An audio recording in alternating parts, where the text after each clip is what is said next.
This is Christianity with K, bringing the word of God to you peasants. So I'm watching Pluribus. I'm now 3 episodes in, and it's really good. But this video is not a review. Rather, it's a bit of pondering on the main problem that plays out on Pluribus.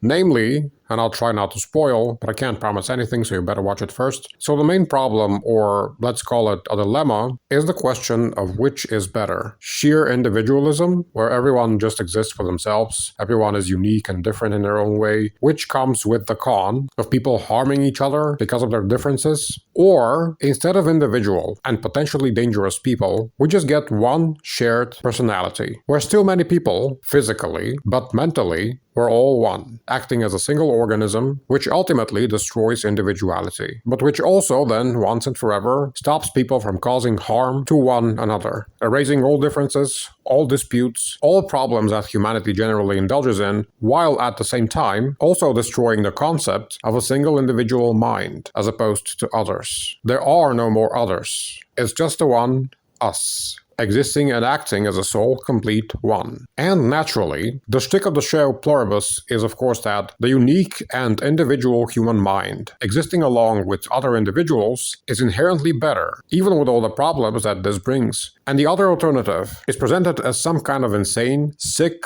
perverted virus that zombified everyone into being this single being with billions of bodies. And you know what? If you showed me this like 10 years ago, I would have been like, oh yeah, I totally agree. This is such a nightmare. But now, in my 30s, being crushed by life and having to fight for meaning and purpose every single year, if you told me there was this option where people would stop suffering en masse, I'm not exactly sure that I would refuse. And mind you, I still haven't got to the point where it's revealed what the hell is actually happening in this show, but I think I'm safe in assuming that even though when these people became infected with quote-unquote the one and joined this hive mind, even though their bodies seem perfectly fine, their actual minds and personalities are just gone.